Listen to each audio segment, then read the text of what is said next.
नमस्कार, मैं हूं अनूप शर्मा। इस समय हम बातचीत कर रहे हैं मथुरा वृंदावन विकास प्राधिकरण के उपाध्यक्ष और उत्तर प्रदेश ब्रज तीर्थ विकास परिषद के सीईओ नागेंद्र प्रताप साहब से। आपको कुछ अच्छी खबरें देनी है और इसी संबंध में मैं इस समय इनका इंटरव्यू ले रहा हूं। बहुत जल्द हो सकता है, बहुत जल्द वृंदावन से लेकर के गोकुल तक आपको यमुना पर स्टीमर दौड़ता मिले। इससे पहले भी इस प्रकार की चर्चाएं सामने आई थी, लेकिन इसके संबंध में एक बहुत महत्वपूर्ण बैठक अभी लखनऊ में संपन्न हुई है और उस बैठक की प्रगति के साथ साथ कुछ और डेवलपमेंट हम आपको बताएंगे। सर, पहले तो बहुत बहुत धन्यवाद बातचीत के लिए और शुभकामनाएं। नाम ही है सर उत्तर प्रदेश ब्रज तीर्थ विकास परिषद, यानी कि ब्रज के जो तीर्थ स्थल हैं उनके विकास के लिए बनाई गई परिषद। शनै शनै लगातार कुछ ना कुछ होता रहता है, लेकिन एक बड़ा डेवलपमेंट आ रहा है लखनऊ में। कल आप लोगों ने एक बड़ी मीटिंग की है, क्या यमुना पर अब स्टीमर चलता दिखेगा? हाँ, ये बहुत लंबे समय से ये महसूस किया जा रहा था कि हमारे कुछ स्थान ऐसे हैं जो घनी आबादी के बीच में आ गए हैं और रोड के माध्यम से वहाँ तीर्थयात्री ढंग से नहीं पहुँच पाते हैं। जैसे विश्राम घाट है, कंस किला है, बिल्कुल आबादी के अंदर है।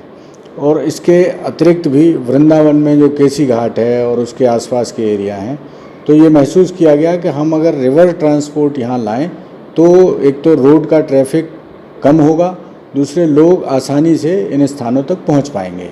तो कल इसका एक प्रेजेंटेशन हुआ है।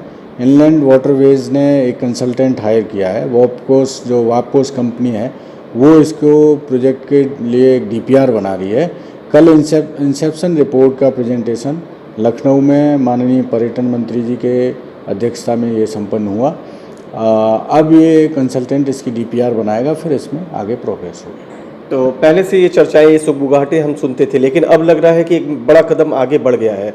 अब लग रहा है कि काम शुरू होने जा रहा है। हाँ, डीपीआर पे काम स्टार्ट हो गया है। डीपीआर बनने के बाद फिर प्रोजेक्ट पे काम स्टार्ट होगा और प्रोजेक्ट की सैंक्शन करने की प्रक्रिया होती है, उसको सैंक्शन होगा, उसके बाद फिर कार्य होगा। मथुरा वृंदावन एक बहुत बड़ा हब है धर्म के दृष्टिकोण से, आध्यात्म की दृष्टिकोण से, और बहुत सारे रिसर्च स्कॉलर्स भी यहाँ पर आते हैं। लंबे समय से ये मांग थी कि यहाँ एक अच्छा कन्वेंशन सेंटर आए। काशी में जब लोगों ने रुद्राक्ष कन्वेंशन सेंटर देखा तो मथुरा में भी इसकी डिमांड की जा रही थी।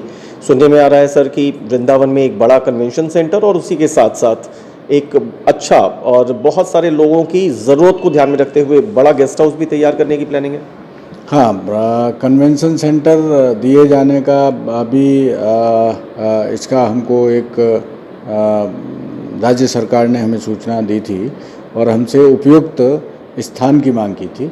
तो हमने उसमें एक प्रपोज किया है कन्वेंशन सेंटर वृंदावन का, साथ ही गेस्ट हाउस।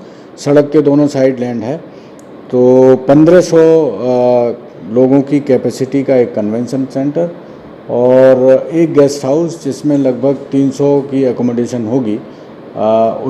उसके डीपीआर बनाए जाने के लिए कार्यवाही प्रारंभ की। सर, इसका स्थान कहाँ पर संभावित है? स्थान इसका पवन हंस हेलीपैड जहाँ स्थित है उस जगह पे है और हेलीपैड के साथ ही इसको बनाया जाएगा। इसके अलावा वृंदावन में जब टूरिस्ट फैसिलिटेशन सेंटर बना, पर्यटक सुविधा गृह, तो ये धीरे से पहले एक नया प्रयोग था, लेकिन उसके बाद आज अगर हम इसे देखते हैं, मतलब हम यहाँ के स्थानीय निवासी के तौर पर देखें, जर्नलिस्ट के तौर पर देखें, लोगों से ओपिनियन देखें, तो आज वो बहुत उपयोगी साबित हो रहा है। न सिर्फ बाहर से आने वाले श्रद्धालुओं के मद्देनजर, बल्कि अगर हम शासन और प्रशासन की व्यवस्थाओं की दृष्टि से देखें तो उसमें भी। अभी हमारी आपसे जो बातचीत हुई थी तो उसे एक मॉडल मानते हुए मथुरा जनपद के अलग अलग प्रमुख स्थानों पर संभवतः 5 और TFC आप लोग प्रस्तावित कर रहे हैं।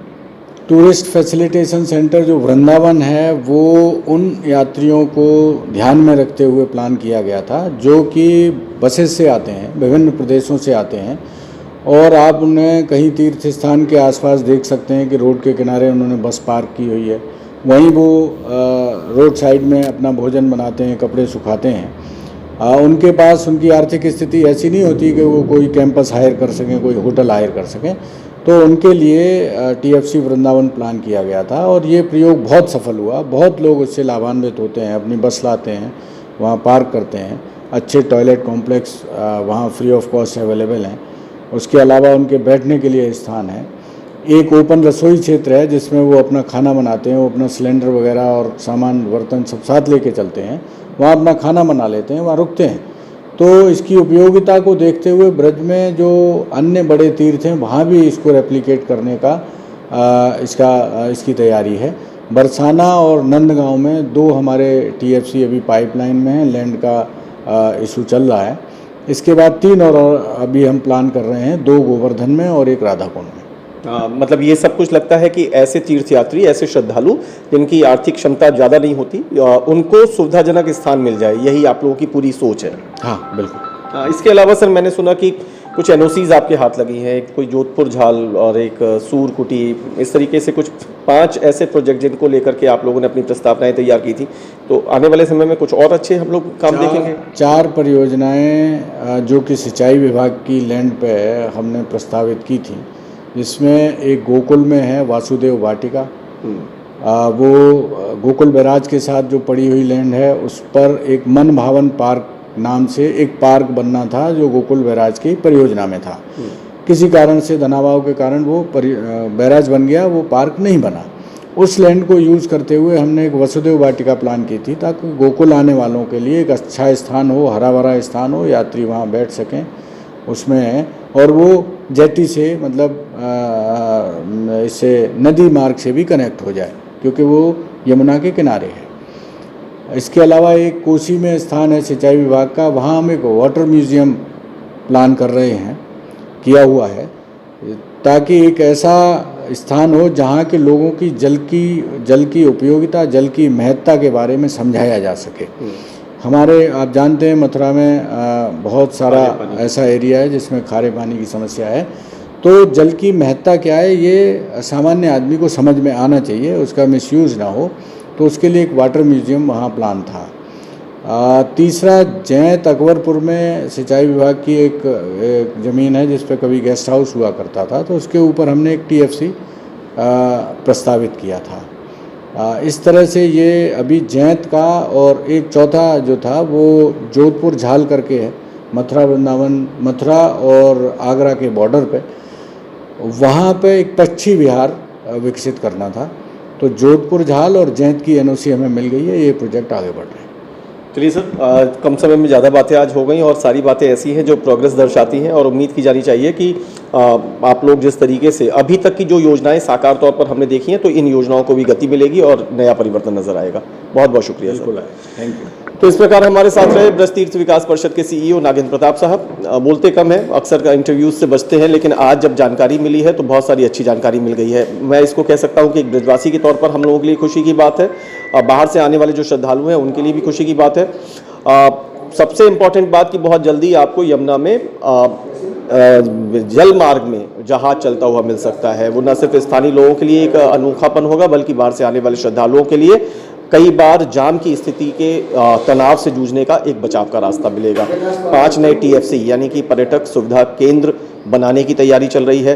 एक बहुत बड़ा कन्वेंशन सेंटर और गेस्ट हाउस बनाने की तैयारी चल रही है। इसके अलावा 4 और सिंचाई विभाग के लैंड पर 4 परियोजनाओं के लिए भी 2 की स्वीकृति मिल गई है, 2 पाइपलाइन में है। बढ़ते कदम है विकास के, बढ़ते कदम है ब्रज क्षेत्र के, जो यहाँ की जो धार्मिक महत्ता है उनके विकसित होने के। उम्मीद की जानी चाहिए कि ये विकास का क्रम जारी रहेगा। न सिर्फ स्थानीय ब्रजवासियों को गर्व करने का अवसर मिलेगा, बल्कि श्रद्धालुओं को भी सुविधा मिलेगी। ये थी हमारी खास बातचीत नागेंद्र प्रताप साहब से। इसी प्रकार की खबरों को देखने के लिए हमारे साथ जुड़े रहिए। मुझे मेरे साथी सुनील शुक्ला के साथ इजाज़त दीजिए। बहुत बहुत शुक्रिया। नमस्कार।